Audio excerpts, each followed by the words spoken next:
ठीक है। So what is the POAC?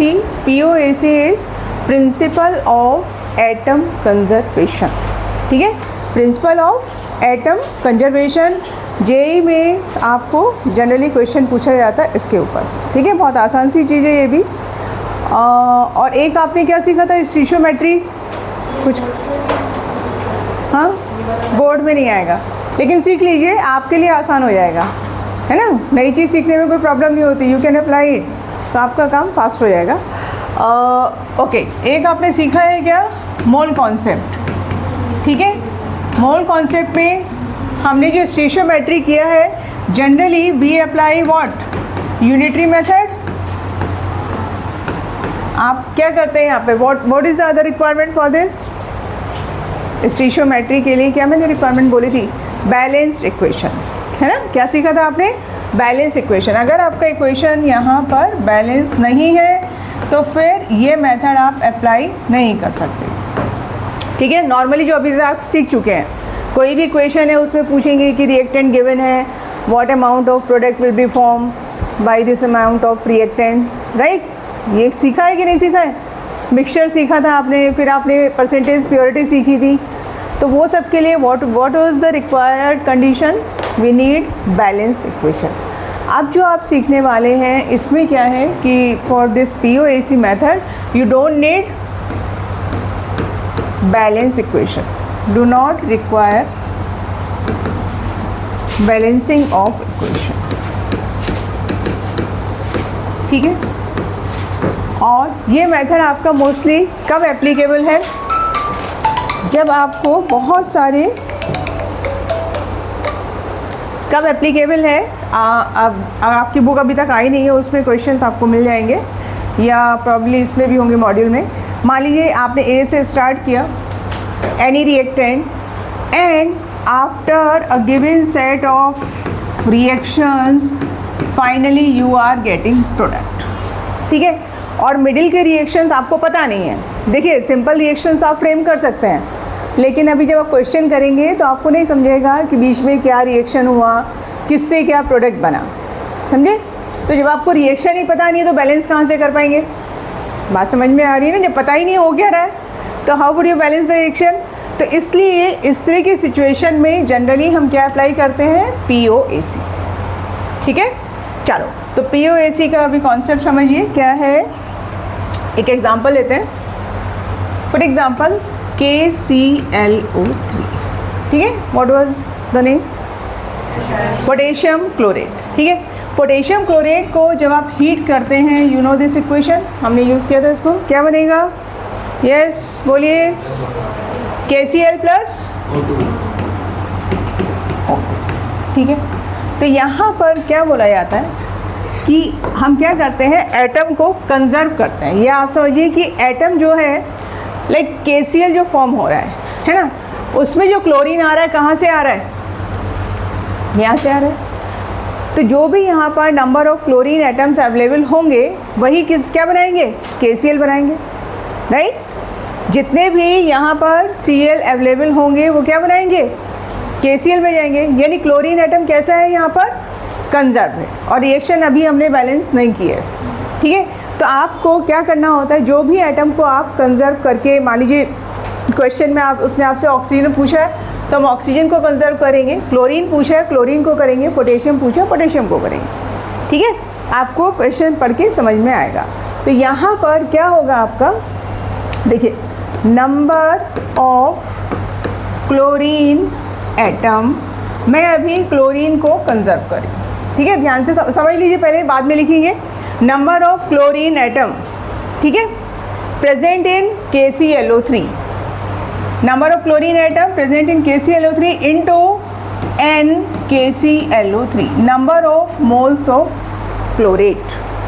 समझे, मैथली इधर ध्यान दीजिए, number of chlorine atom multiplied by number of moles, मैंने n लिखा है बेटा, ये इसको समझ में आ रहा है, number of moles of KCl is equal to number of atoms in number of Cl in KCl multiplied by NKCl। देखिए, ठीक है। n का मतलब क्या हो गया, same first formula, amount in gram upon molar mass. समझ में आया, amount in gram upon molar mass, ठीक है। तो इसको हम ऐसे भी लिख सकते हैं, इसमें कितना है, क्लोरीन एटम कितना है, 1, ठीक है। मान लीजिए n ClO3 आपको कुछ अमाउंट दिया होगा, आप निकाल सकते हैं, ठीक। तो इसको मैंने लिखा x1 अपॉन m1, किसका, KClO3 का, which is equal to how many Cl, 1 into क्या होगा, number of moles of KCl, तो क्या हो जाएगा x2 अपॉन m2। इसमें से आपको 3 क्वांटिटीज वुड बी गिवन और 1 आपको क्या होगा, मिसिंग होगा, और आप उसको कैलकुलेट कर सकते हैं। कुछ समझ में आया, हम क्या कर रहे हैं, एटम को कंजर्व कर रहे हैं, वही एटम आपका through out the reaction product तक पहुंचने वाला है। सॉरी, सिंपल वर्ड्स में एक्सप्लेन करूँ ना वापस। सिंपल वर्ड्स में ही बोल रही हूँ, टफ बोला मैंने। क्लोरीन क्या है, वो बात तक जा रहा है आपका, क्लोरीन को हमने कंजर्व किया है, ठीक है। तो number of chlorine atom in the KClO3 multiplied by NKClO3, ठीक है, number of moles of KClO3। N लिखा है ना बेटा, ये देखो N लिखा है। अब आप यही कॉन्सेप्ट मुझे ऑक्सीजन में अप्लाई करके बताएंगे, तब मुझे समझेगा कि is it clear to you. चलिए क्या करना है, ऑक्सीजन पर अप्लाई करेंगे। आइए, कितने हैं ऑक्सीजन के एटम, KClO3 में number of oxygen atom 3, number of moles of KClO3 which is equal to oxygen number, oxygen में कितने एटम है, 2 इंटू NO। यहाँ से आप क्या निकाल सकते हैं, नंबर ऑफ मोल्स या what ever given in the question, ठीक है। समझ में आया, सिंपल है, अभी 1-2 बार अप्लाई करेंगे तो समझेगा। अब आपको एक सिंपल से एग्जांपल लेके पहले मैं समझाती हूँ। शैल आई चेंज द स्क्रीन, हो गया लिखा।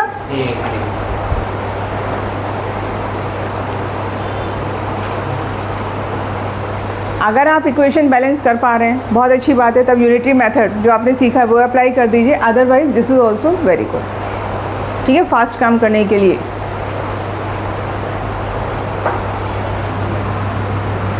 चलो, एक हमारी जानी पहचानी रिएक्शन क्वेश्चन समझो। अगर 34 ग्राम अमोनिया दिया है, ठीक है, 34 gram ammonia on decomposition is giving N2 plus H2, और आपका क्वेश्चन है हाउ मच अमोनिया और हाइड्रोजन विल बी प्रोड्यूस। मैंने सिंपल वे में लिखा है, आपको कितने ग्राम अमोनिया दिया है, 34 ग्राम, और डिकम्पोज करेंगे तो आप क्या बना सकते हो, कितना नाइट्रोजन और कितना हाइड्रोजन। आप इस क्वेश्चन को इक्वेशन बैलेंस करके भी कर सकते हैं। Now I am showing you, hydrogen nitrogen में ब्रेक होगा ammonia. Now I am showing you how to apply POAC, ठीक है। आप नॉर्मल मेथड से भी कर सकते हैं क्योंकि ये क्वेश्चन आपकी आसान है। चलिए, तो let's write down the equation. क्या हो गया, NH3 is giving you N2 plus H2, ठीक है।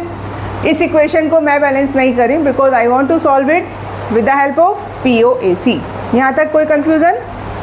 First find the number of moles of ammonia, बोलिए। Can you find the number of moles of ammonia? 2। Is that clear to everyone? N इधर लिखते हैं हम, NH3 कितना मिला अपने को? 2। कैसे? 34/17 कितना आ रहा है? 2, ठीक है। अब हम किसको कंजर्व कर रहे हैं यहाँ पर? हम कंजर्व कर रहे हैं किसको? नाइट्रोजन को, ठीक है।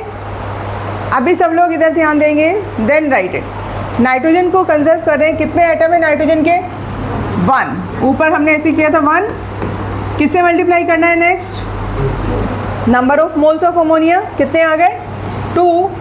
और यहाँ पर क्या है आपका? 2 है। और हम क्या फाइंड कर सकते हैं? N2।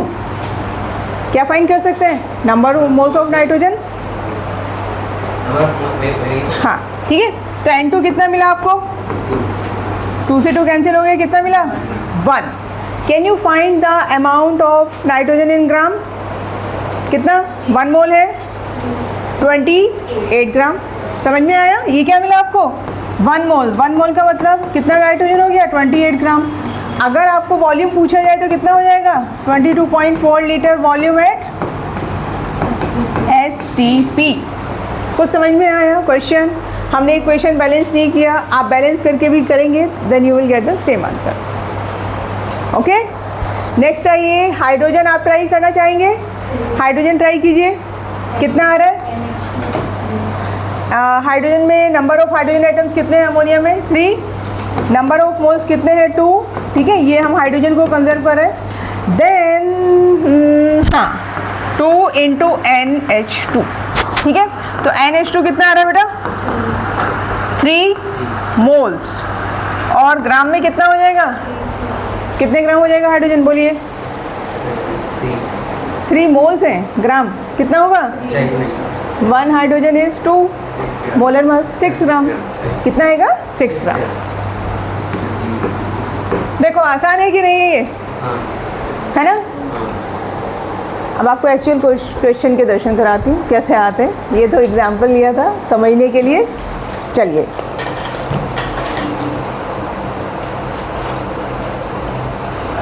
हाँ जी,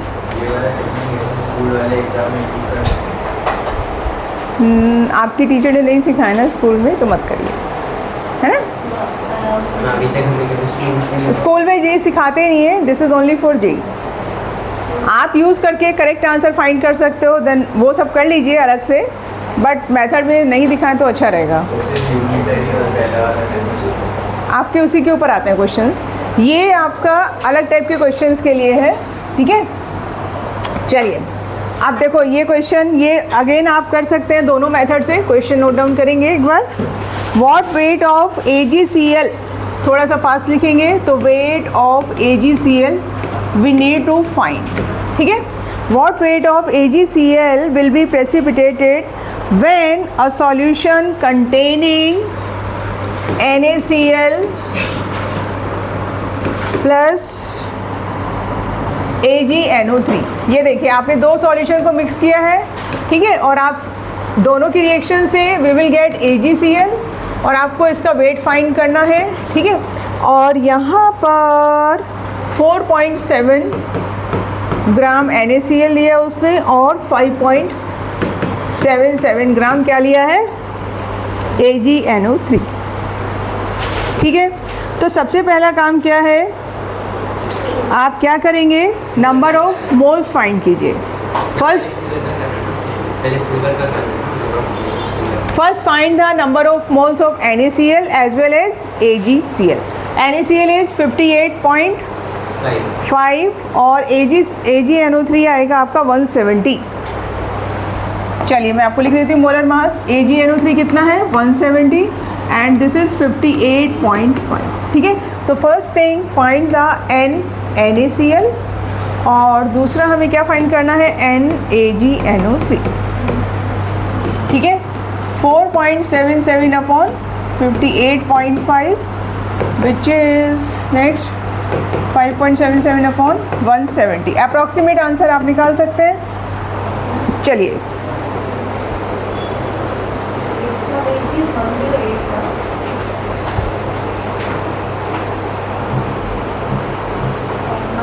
हाँ जी, 108। मैंने टोटल दिया आपको 170।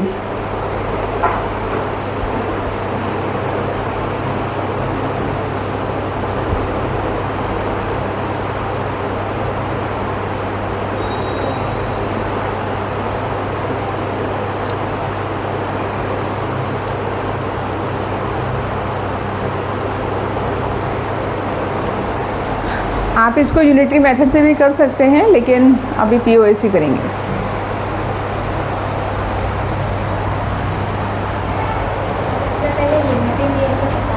हाँ अभी आएगा, उस पर भी आ रही हूँ। पहले ये मुझे वैल्यूज़ अगर आप देंगे तो अच्छा रहेगा। एज सुन एज पॉसिबल कितना आ रहा है? This is 0.08। ठीक है, और नीचे वाला आएगा आपका 0.03। ठीक, ज़्यादा आगे नहीं जाते हैं। अच्छा, now if you look at the reaction, ये रिएक्शन पढ़ा है आप लोगों ने, नॉन रिएक्शन है, ठीक है। यहाँ पे प्रोडक्ट क्या बनेगा, AgCl प्लस नेक्स्ट क्या बनेगा, NaNO3, ठीक है। और AgCl का आपको क्या मिलता है, वाइट प्रेसिपिटेट। अब ये रिएक्शन पहले एक बार देखो बैलेंस है कि नहीं है, नहीं है बैलेंस ही है, देख के समझ में आ रहा है। अभी ये अपने को समझा कि 1 mole of NaCl is combining with 1 mole of AgNO3, इतना तो देख के समझ में आ रहा है। Now check the number of moles. Can we do we need to apply limiting reagent here? Yes, क्योंकि नंबर ऑफ मोल्स आपके इक्वल नहीं है, इक्वेशन के हिसाब से कैसा चाहिए आपको, इक्वल चाहिए, ठीक है। तो नंबर ऑफ मोल्स में अब आप मुझे बताइए which is the limiting reagent. Clear है सबको? यहाँ पर AgNO3 is behaving as limiting reagent. जिसको नहीं समझा बोलिए, अदिति को नहीं समझा, इट सीम समझ में आया? लिमिटिंग रिएजेंट क्या होते हैं, जो कम अमाउंट में होते हैं। तो यहाँ पर इक्वेशन के हिसाब से 1 मोल चाहिए था आपको, लेकिन आपने जब कैलकुलेट किया तो 0.08 किसका मिला आपको, NaCl का, और AgNO3 वी आर गेटिंग 0.03। अगर ये नंबर ऑफ मोल्स इक्वल होते तो फिर हम लिमिटिंग रिएजेंट का कॉन्सेप्ट अप्लाई नहीं करते, अभी करना पड़ेगा क्योंकि अलग अलग है कि तो जिसका अमाउंट कम है वो कैसे बिहेव कर रहा है, limiting reagent. Now whatever the AgCl will be produced in the reaction, it is due to NaCl और AgNO3, किसकी वजह से बनेगा, AgNO3। NaCl का रोल यहाँ पर कम हो गया, ठीक है, यहाँ तक समझ में आया। तो अब इस केस में आप डायरेक्टली POAC लगा सकते हैं, ठीक है। तो किसको हम कंजर्व कर रहे हैं, we will conserve silver atom. देखो बहुत फास्ट आंसर आएगा। तो क्या हो जाएगा, कितना है सिल्वर का atom, 1 into number of moles of silver कितने हैं आपके, कितने हैं, 0.03। क्लियर? मैं पूरा लिख दूँ क्या यहाँ पर, 1 into NaGNO3 is equal to कितना है सिल्वर यहाँ पे, again 1 into NaGCl। Is that clear? ये है हमारा POAC का कॉन्सेप्ट, ठीक है। इसका मतलब क्या हुआ, 1 इंटू AgNO3 के मोल्स आपने कितने निकाले थे, 0.03। तो 1 इंटू AgCl के मोल कितने आ गए, कितने आ गए भाई, 0.03। और इसको अगर मैं मोलर मास से मल्टीप्लाई कर दूं तो I will get the amount of AgCl, ठीक है। यहाँ पर AgCl होता है 143.5, तो आपको क्या मिल जाएगा, AgCl का अमाउंट।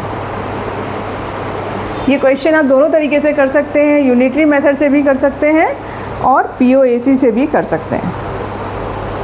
बताइए कितना आंसर आएगा यहाँ पर,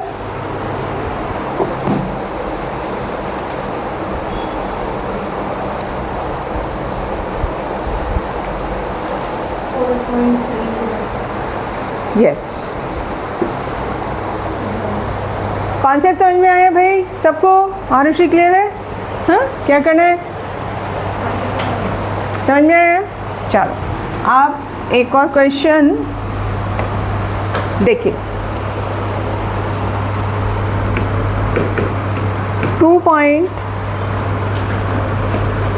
27.6 ग्राम of K2CO3। What is K2CO3? बोलिए, पोटेशियम कार्बोनेट, ठीक है। Was treated by a series of reagent। समझिएगा क्वेश्चन यहाँ पे, जो मैं अभी आपसे थोड़ी देर पहले बोली थी कि बहुत सारे रिएक्शन आएंगे।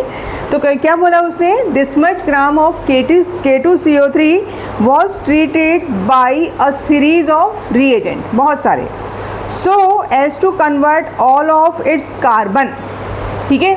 आपने बहुत सारे रिएक्शन करने के बाद क्या हुआ, जितना इसके अंदर कार्बन था उसको किस में कन्वर्ट किया, K2Zn3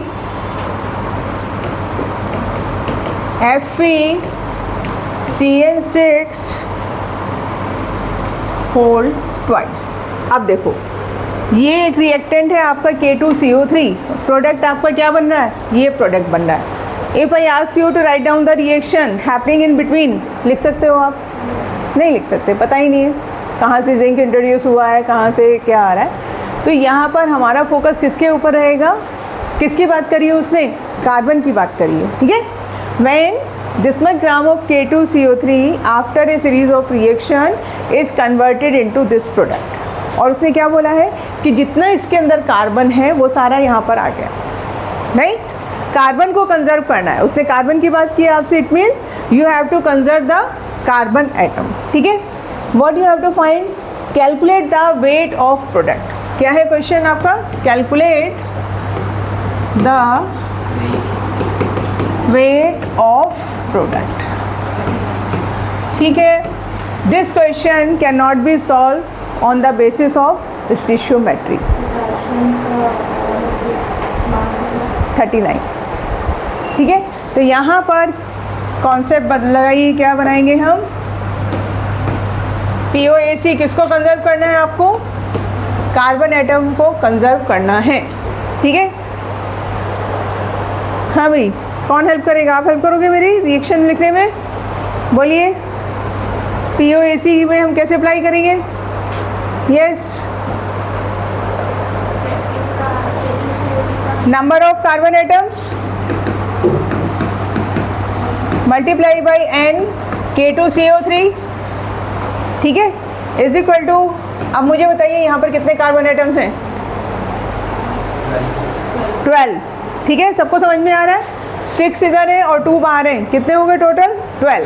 तो आप क्या लिखेंगे यहाँ पर, 12 इंटू N, ये पूरा का पूरा जो आपका कंपाउंड, समझ में आया, that's how you will solve it, ठीक है। चलो, अब आपने सबसे पहला काम क्या करना है, पोटेशियम कार्बोनेट के नंबर ऑफ मोल्स, किसका, Zn का,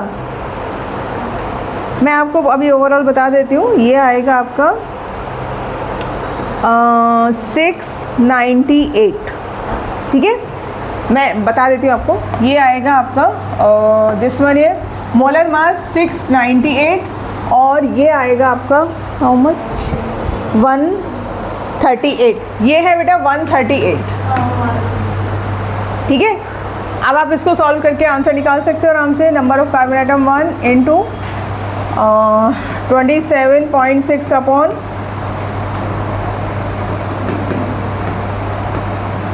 138। जनरली आपको बहुत सिंपल नंबर दिए जाते हैं, आपको देख के समझ में आ रहा होगा, 2 से कट हो रहा है ये, है ना, is equal to 12 into x upon 698, ये लीजिए।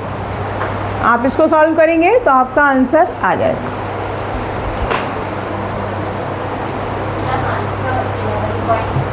आंसर है 11.6 ग्राम, ठीक है। तो क्वेश्चन को देख के घबराना नहीं है कि क्या दे दिया क्या है, बहुत आसान चीज़ें हैं।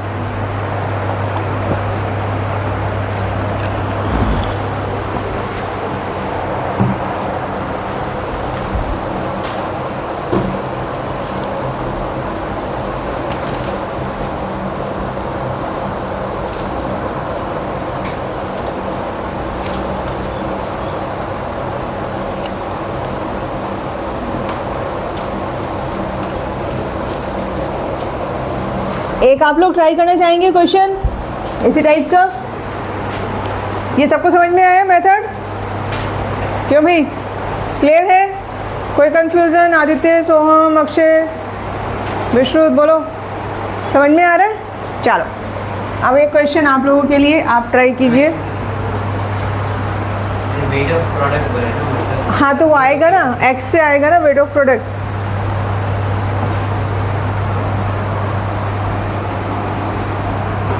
हो गया। चलो आइए,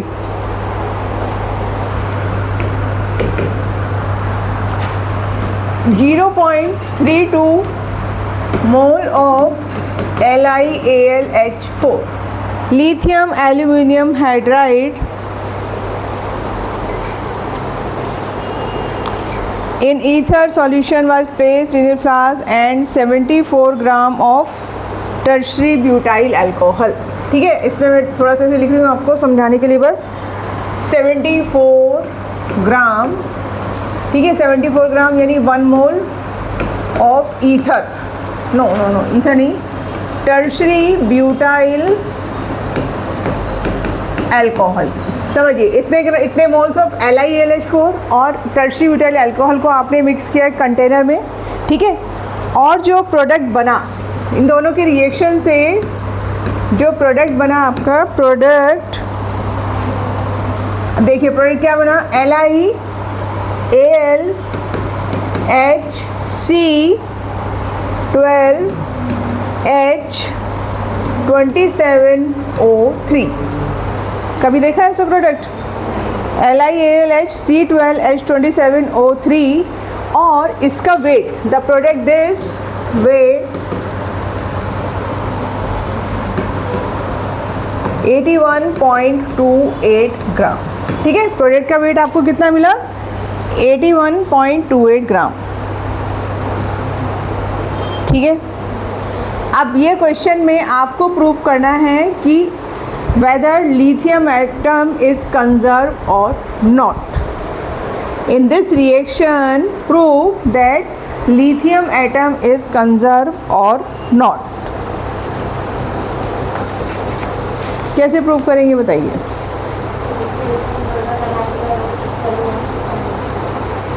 POAC लगाइए, प्रोडक्ट का मोल, प्रोडक्ट का मोलर मास निकाल सकते हो। लिथियम है आपका 7, एल्यूमिनियम है 27, बाकी आप जानते हैं। एक बार निकालिए कितना आएगा,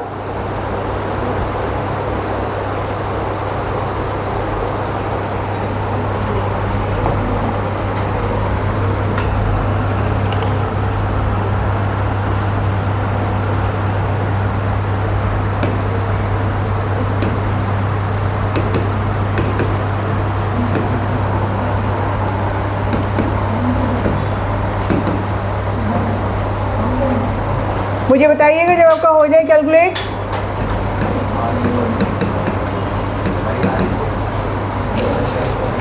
मोलर मास निकाल के पहले मुझे बताइए।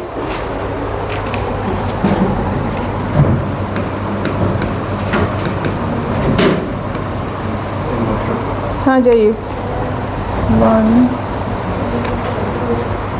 1F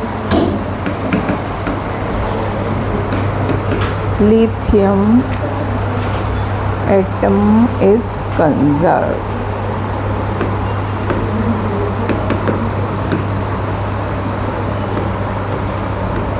ये आपका क्वेश्चन है।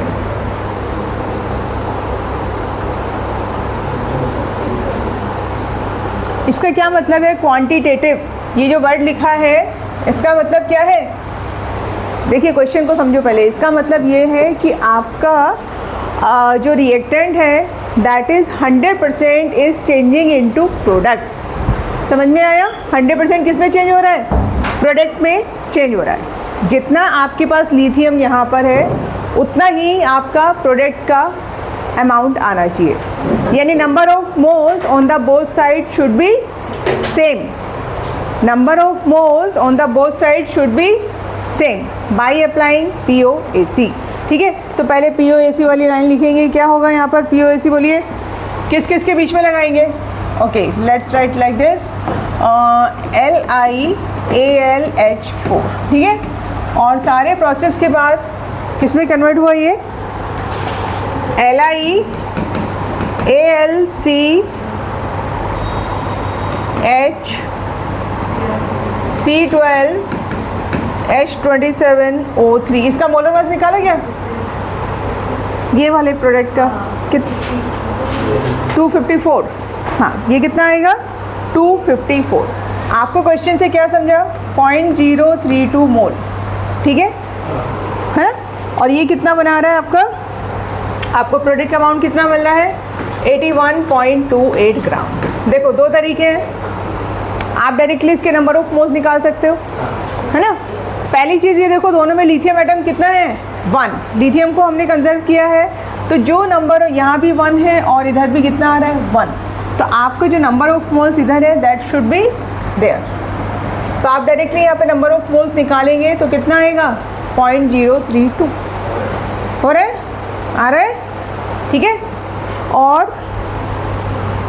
तो आपका ये काम इजीली हो जाएगा, यानी इसको अगर मैं POAC लगाती तो क्या होगा, 1 into n LiAlH4 is equal to, यहाँ पर भी लिथियम 1 है इंटू एन दिस, ठीक है। तो जितना यहाँ पर लिथियम है उतना ही उधर है, इसका मतलब नंबर ऑफ मोल्स कैसे होने चाहिए, दोनों साइड इक्वल होने चाहिए। अगर आप यहाँ से निकालोगे, इसको डिवाइड करोगे 258 से या 254 से, तो आपको 0.032 मिलेगा। यहाँ से क्या प्रूव हुआ आपका कि यहाँ पर लिथियम एटम क्या है आपका कंजर्व हो रहा है, ठीक है भाई।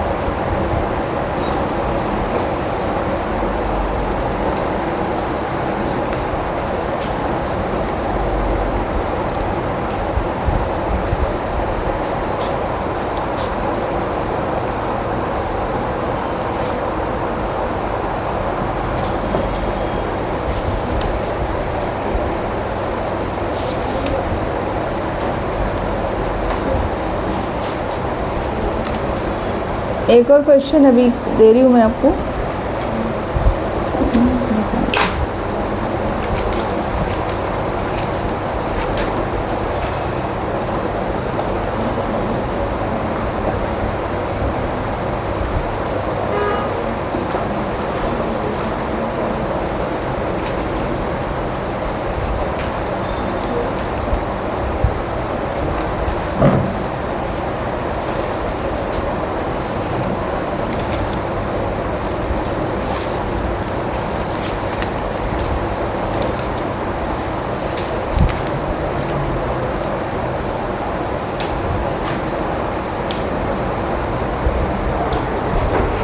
चलो एक और क्वेश्चन ट्राई करो, बहुत ही सिंपल।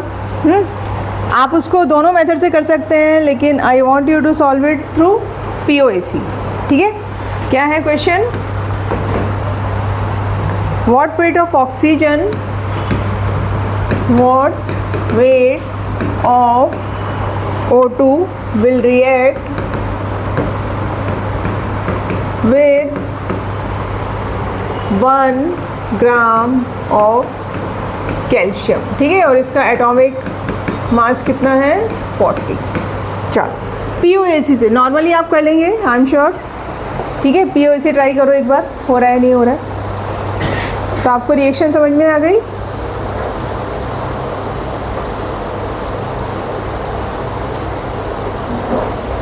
Ca प्लस O2 है ना, क्या रिएक्शन है, Ca plus O2 is giving you CaO, लेकिन हम यहाँ पर बैलेंस नहीं करेंगे, ठीक है। बिना बैलेंस किए कीजिए।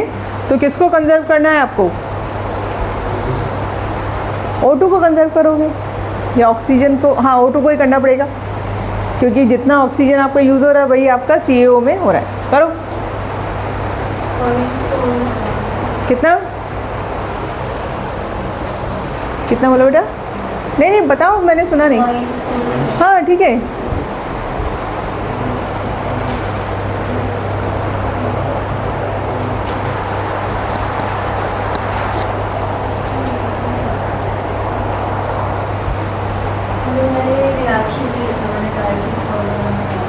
डायरेक्टली फॉर्मूला लगाया, POAC लगाया कि नहीं लगाया?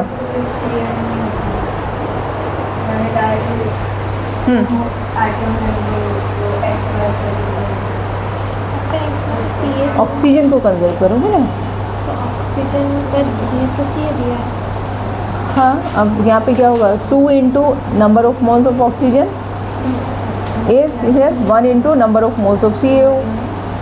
अच्छा, बट ये तो अच्छा Ca या Ca 1 gram of calcium, 1 gram calcium से के लिए कितना ऑक्सीजन रिक्वायर्ड है, यही तो है क्वेश्चन। बट फिर यहाँ पे हम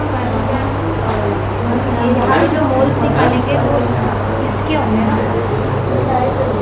तो यहाँ पे हो जाएगा 2 इंटू। अच्छा, आपका क्वेश्चन में समझिए आप क्या बोल रहे हो। इसका मोल से नहीं दिया ना इसका। हाँ जी, आ रही होगी। ये 2 into number of moles in O2 उसके बाद equal to 2 into number of moles in C। Calcium है ना, तो पहले आपको कैल्शियम भी कंजर्व करना पड़ेगा ना, फिर इसमें दोनों करना पड़ेगा, राइट। इसमें आपको फिर Ma'am, 2 into number of O2 number of moles in O2 is equal to 2 into number of CaO क्या? ऐसे ही करने का ना? नहीं, इसमें आप फिर डायरेक्टली कैल्शियम को कंजर्व कीजिए, कैल्शियम को कंजर्व करेंगे तो होगा आपका, ठीक है। इसको और इसको करिए आप, आंसर 0.4 का, ये दोनों को करेंगे तब आपका आंसर आ जाएगा, ये है, ठीक है। 1 इंटू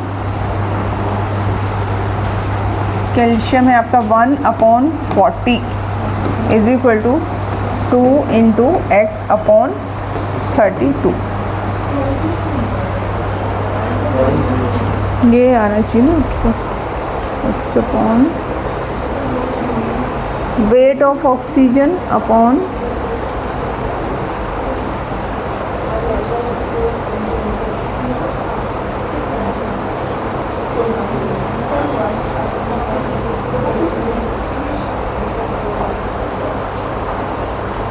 अब आ जाएगा इससे।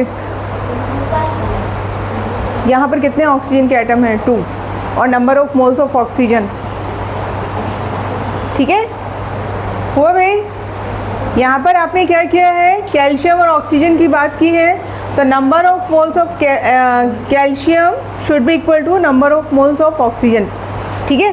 तो यहाँ पर 1 है आपका एटम, क्योंकि ये दोनों ही कंबाइन होकर क्या बना रहे हैं आपका CaO, राइट। तो देखिए इससे आपका x का वैल्यू क्या आ रहा है,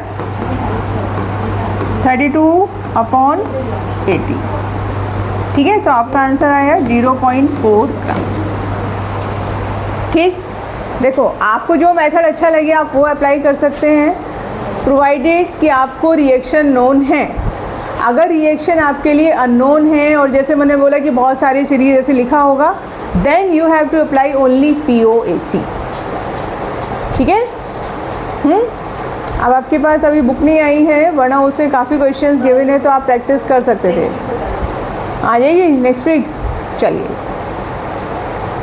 आप लोगों को क्या प्रॉब्लम है, एक बार ये जो फर्स्ट टॉपिक है, बुक है सबके पास NCERT, जस्ट एक बार चेक द टॉपिक, मतलब ये मोल कॉन्सेप्ट वाला टॉपिक देख लीजिए। इसमें कोई भी कॉन्सेप्ट अगर आपको क्लियर नहीं है तो मुझे बताइए। बिफोर स्टार्टिंग टॉपिक सेकेंड एक बार चेक कर लीजिए, टॉपिक 1 में आपको कोई ऐसी चीज़ जो नहीं हमने की है या अभी करना है तो लेट मी नो।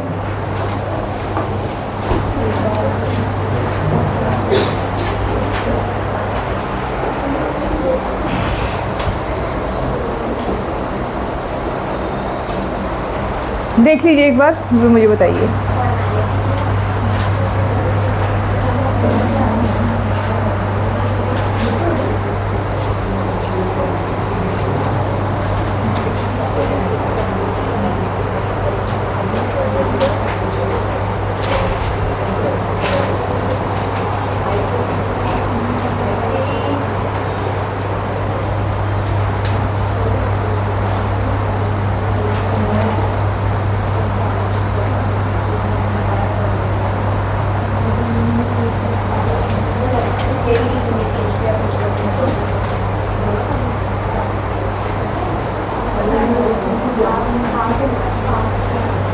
मिला कुछ? एक बार टॉपिक पेज पलट के देखिए, कोई ऐसी चीज़ जो नहीं आपको समझ में आई है।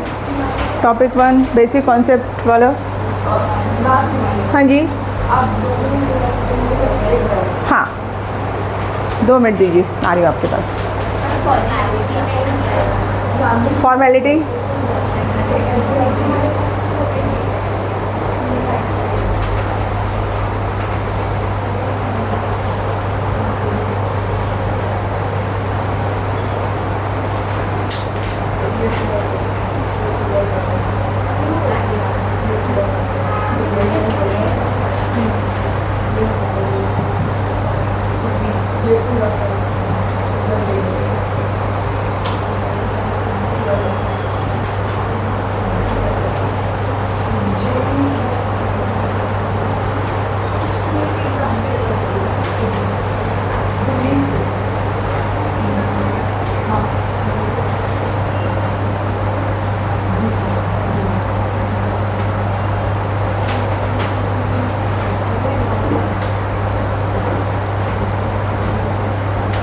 हाँ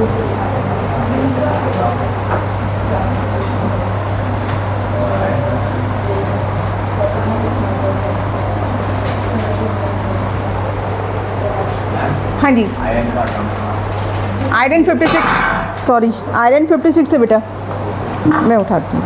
हाँ जी बोलिए। देखिए जिधर उसने डिलीट लिखा वो हाँ। बिल्कुल ही नहीं है। ये थोड़े जो फार्मूला है मैंने एनसीईआरटी से क्रॉस चेक किया और ये वाले फार्मूला उन्होंने दिए नहीं है। मोलारिटी का भी उन्होंने बस एक वाला दिया है, तो एग्ज़ाम में बस मैं उसके लिए पढ़ी क्योंकि मुझे तो ये सब नहीं देना चाहिए। पर आप देखो, you can apply this formula in your competitive exam, वहाँ कोई टेंशन नहीं है। आप कॉम्पिटिटिव एग्जाम नहीं दोगे, then what is your plan? Psychology मैंने पीसीएम लिया ताकि मैं आगे जाके बीएससी या एमएससी कर पाऊँ। अच्छा ओके, तो आपका लेकिन ये दे सकते हैं एनसीईआरटी में। हाँ वो वाले, हाँ मैंने देखा है, बाकी वाले नॉर्मलिटी नहीं ये तो लगेगा बेटा, ये वाला फॉर्मूला भी आपको यूज होगा एनसीईआरटी। हाँ ये सब है नॉर्मलिटी एंड नॉर्मेलिटी नहीं होगा, हाँ इक्विवेलेंट वेट नहीं होगा, हाँ वो नहीं होगा, ठीक है वो नहीं होगा। ओके चलिए,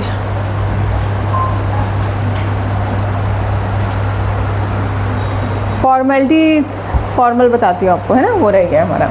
देखिए जैसे आप क्या निकालते हैं, मोलर मास निकालते हैं, राइट, सारे कंपाउंड्स का, सिंगल एलिमेंट के केस में एटॉमिक मास और कंपाउंड के केस में मोलर मास, ठीक है। But in case of ionic substance, जानते हैं आप आयोनिक कंपाउंड्स क्या होते हैं? What are the ionic compounds? Give me any example. NaCl है ना, और क्या है? MgO, CaCl2 means which are made up of, किससे मिलके बने होते हैं? बोलो भाई, बोलिए अब। Ionic compounds, electrovalent compound 10th 9th 10th में पढ़ा है, which are having ionic bonding. Bonding कितने तरीके की है? यस 3 टाइप की बॉन्डिंग पढ़ेंगे, अभी वापस आएगा आपका। First is ionic bonding, second कौन सा है? कोवेलेंट, और थर्ड है आपका कोऑर्डिनेट। पोलर कोवेलेंट अलग है, वो कोवेलेंट का ही टाइप है ना। तो आयोनिक बॉन्ड कहाँ पर? आयोनिक बॉन्ड क्लियर है सबको? What is happening in the ionic bond? Transfer of electron from one atom to another, ठीक है। जैसे NaCl क्या हो रहा है? सोडियम ने एक इलेक्ट्रॉन किसको दे दिया? अपना क्लोरीन को, ठीक है। NaCl बन कैसे रहा है? NaCl is made up of positive and negatively charge ions, ठीक। Na पॉजिटिव कहाँ से आ रहा है आपका? Na positive we are getting from the sodium atom when it loses 1 electron, ठीक है। तो उसने क्या बनाया? Na positive. क्लोराइड आयन कैसे मिल रहा है आपको? Same electron is gain by chlorine, ठीक है। whenever sodium is approaching to chlorine, sodium loses 1 electron and the same electron is gained by the chlorine atom. They both turn into ions, ठीक है, positively charged ion और negatively charged ion. They combine to form solid NaCl, ठीक है। In the same manner आपने 9th 10th में MgO पढ़ा होगा, CaCl2, ठीक है, KCl, बहुत सारे आपके एग्जाम्पल है। तो यहाँ पर if you look into the structure of NaCl, कभी देखा NaCl का स्ट्रक्चर कैसा होता है? डायग्राम में ड्रॉ करते हैं? नहीं, लीविस डॉट स्ट्रक्चर की बात नहीं कर रही हूँ। रियल स्ट्रक्चर NaCl का कैसा होता है वो नहीं पता आपको। रियल स्ट्रक्चर में क्या होता है? 1 sodium ion is surrounded by 6 chloride ion, ठीक है। 1 sodium ion is surrounded by 6 chloride ion and 1 chloride ion is surrounded by 6 Na positive ion. Actually it is a new topic for you which is solid state. It was included in your 12th class but now it is deleted, ठीक है। तो solid state मतलब आपको solid का structure पढ़ना होता है। ये अलग स्ट्रक्चर्स रहते हैं जिसको हम बोलते हैं क्रिस्टल लैटिस। क्या बोलते हैं इसको? क्रिस्टल लैटिस, ठीक है। यहाँ पे चलो भी दिखाती हूँ आपको। एनीवे, तो जो आयोनिक कंपाउंड हैं उनके केस में whenever you are calculating molar mass, method वही है, सोडियम 23, क्लोरीन 35.5, कितना आएगा? 58.5। But we are not using this word molar mass, we will call it formula unit formula mass, क्या बोलते हैं यहाँ पर? हाँ, फॉर्मूला मास या फिर formula unit mass, which is in case of NaCl 23 plus 58.5, क्योंकि 35.5 because if you look into the structure of NaCl, it is made up of many units, formula units, ठीक है, it is made up of many formula unit। तो एक unit का कितना मास है? वो है आपका 58.5, ठीक है। It is just because of its structure, nothing new. तो जितने आयनिक सब्सटेंस है वहाँ पर मोलर मास के लिए क्या वर्ड यूज़ करते हैं? फॉर्मूला मास, ठीक है। और यहीं से फिर आपका ये फॉर्मेलिटी शुरू होता है, आपको उससे ज़्यादा की रिक्वायरमेंट नहीं है। Got it? फॉर्मूला मास का मतलब क्या है? आपका NCERT में भी दिया होगा NaCl का स्ट्रक्चर, प्रॉब्लम दिखाना। फॉर्मूला मास दिया है इसमें, ये देखो, ये दिया हुआ है पिंक और ब्लू बॉल। देखिए, जिसके पास बुक में चेक कर सकते हैं, पेज नंबर 17। तो ये है आपका NaCl का स्ट्रक्चर, ठीक है। समझ में आ रहा है? देखने में हमको NaCl कुछ अलग दिखता है, बट आप अगर बहुत डिटेल में जाएंगे तो 1 ion is surrounded by 6 other ion, ठीक है। Something like this, Na positive 1Cl 1Cl 1Cl 1Cl Cl Cl, इस तरह से रहता है। देखिए Cl negative, 1 sodium ion is surrounded by 6Cl, और ऐसे ही ये जो Cl है ये फर्दर 6 से कनेक्टेड रहेगा, ऐसे करके पूरा इसका क्रिस्टल बनता है। ओके, समझ में आया? Anything else from the first topic? नहीं? क्या क्या सीखा फर्स्ट टॉपिक में? अच्छा बताइए। यस, नंबर 1 स्टार्टिंग से सिग्निफिकेंट फिगर, और आपने कन्वर्जन सीखा था, लॉज ऑफ ये केमिकल कॉम्बिनेशंस, देन फिर मोल कॉन्सेप्ट आया आपका, एम्पेरिकल फॉर्मूला सीख गए, परसेंटेज कंपोजिशन सीख गए,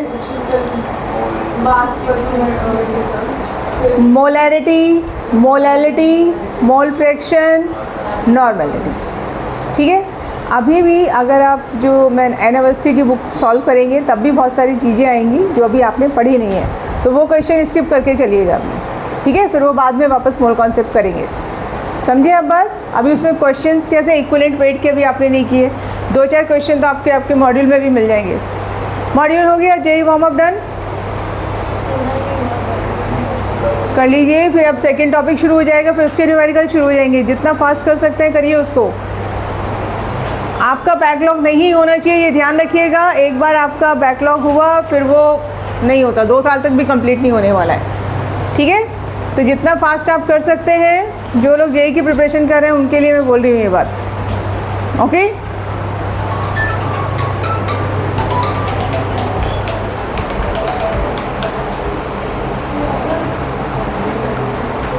शैल we start with a new topic? चलिए, न्यू चैप्टर, यस। क्या है हमारा न्यू? फॉर्मूला मास में क्या है? फॉर्मूला मास में कितना ही है? फॉर्मूला मास बताया तो मैंने अभी आपको। नहीं, मास कितना ही है? हाँ, इतना ही है और कुछ नहीं है। आयनिक कंपाउंड की केस में मोलर मास को फॉर्मूला मास बोला जाता है, बस इतना ध्यान रखिए, ठीक है। New topic is atomic structure, ठीक है। ये टॉपिक पढ़ेंगे तो आप किसके बारे में सीखेंगे? Structure of atom. और आपको बहुत मज़ा आएगा पढ़ने में, क्योंकि बहुत नई नई चीज़ें सीखेंगे। आपका जो परसेप्शन है regarding to structure of atom वो पूरा चेंज होने वाला है ना। तो इसको बहुत अच्छे से समझिए, एंजॉय कीजिए, बहुत अच्छा टॉपिक है। And for your competitive exam इसमें से कुछ टॉपिक्स आपके बहुत इंपॉर्टेंट हैं। हर साल आपको 1-2 क्वेश्चन यहाँ से मिलेंगे ही मिलेंगे, ठीक। Again this topic is full of numericals, तो आप उसी हिसाब से फॉर्मूले याद करने हैं। फॉर्मूले देखिए, JEE मेंस में पेपर बहुत ज़्यादा टफ नहीं मिलेगा आपको, प्रॉब्लम होती है फॉर्मूले की, फॉर्मूले याद नहीं रहते। तो जितना अच्छे से आप फॉर्मूले, कभी भी कोई और टॉपिक पढ़ रहे हैं, मान लीजिए फिजिक्स पढ़ रहे हैं, मैथ्स कर रहे हैं, बीच में एक बार फॉर्मूले लिखिए सारे, जो भी टॉपिक आपने पढ़ा है, और उसको मैच कीजिए। फॉर्मूले बहुत जल्दी जल्दी आपको रिवाइज करने हैं, है ना? ठीक है, तो शुरू करते हैं फिर हमारा न्यू टॉपिक, एटॉमिक स्ट्रक्चर। ठीक है, चलो अभी पहले आप मुझे बताइए, आप क्या जानते हैं एटम के बारे में? आपके हिसाब से एटम कैसा है? हाँ, बोलिए। यस, आप अरीना, राइट? आना, सॉरी, हाँ, आरिका, हाँ। क्या होता है एटम में? इतना तो पढ़ा है 9th-10th में, बोलिए। शेल्स होते हैं, वेरी गुड। और इलेक्ट्रॉन्स, फिर nucleus is made up of proton and neutrons, ठीक है। और electrons are rotating around the nucleus. ये मॉडल किसने दिया था जो आपने मुझे भी समझाया? डाल्टन ने। और कुछ दिया था मैथिली? किसका है? रदरफोर्ड। ये किसने दिया था? रदरफोर्ड, ठीक है। तो अगर आप एनसीईआरटी अभी पढ़ेंगे तो इनिशियली आपको हिस्ट्री दी हुई है कि करेंटली जो स्ट्रक्चर ऑफ एटम आप पढ़ेंगे वो कहाँ से आपका स्टार्ट हुआ, एकदम से तो नहीं आई सारी चीज़ें, ठीक है। तो what do you called electron, proton, neutron, एक इसके लिए कलेक्टिव टर्म है, क्या बोलते हैं इसको? सब एटॉमिक पार्टिकल्स, ठीक है। तो सबसे पहले आपको पता होना चाहिए what are the sub atomic particle. Sub atomic particles का मतलब क्या है? Which are present inside the atom, ठीक है। हमारी जानकारी कितनी है अभी? 3 के लिए, लेकिन देयर आर मैनी मोर सब एटॉमिक पार्टिकल्स। जानते हैं आप इस बात को? नहीं? इलेक्ट्रॉन, प्रोटॉन, न्यूट्रॉन के अलावा देयर आर मैनी सब atomic particles available in the atom. Recently किसकी डिस्कवरी हुई थी? बोलिए। बहुत आया था टीवी पे, कई साल हो गए वैसे तो। गॉड पार्टिकल बोला गया था उसको। क्या बोला गया था उसको? God particle, God, GOD, God particle.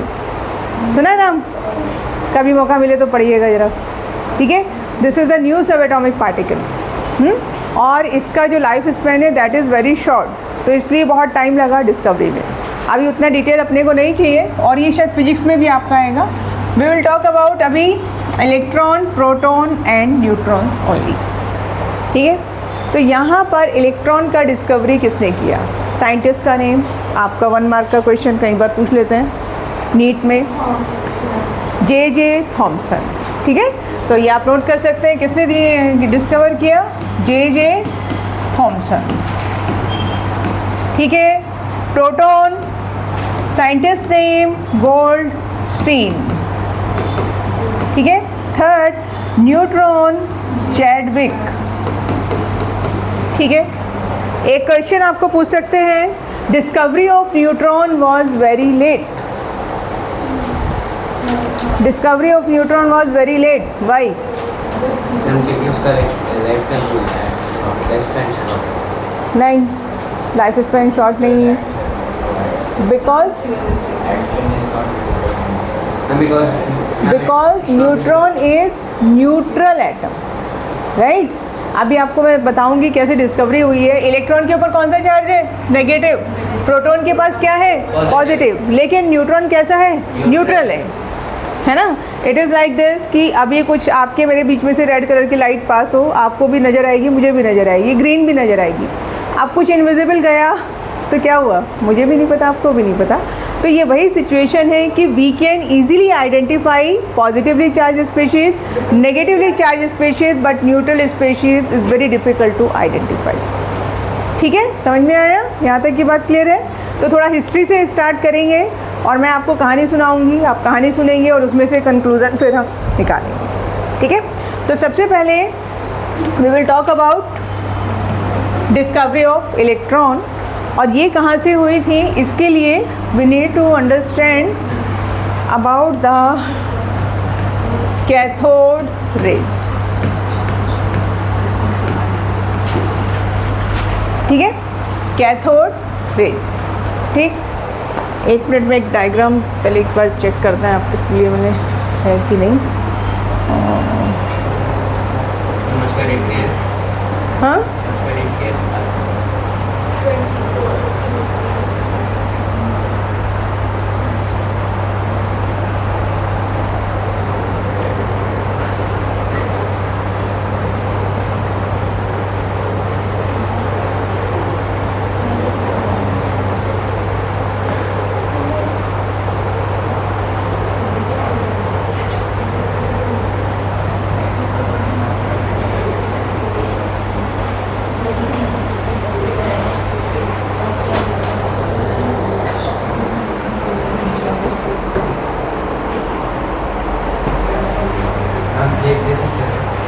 Question ही आ गए तो मुझे लगा था डायग्राम में, कोई बात नहीं।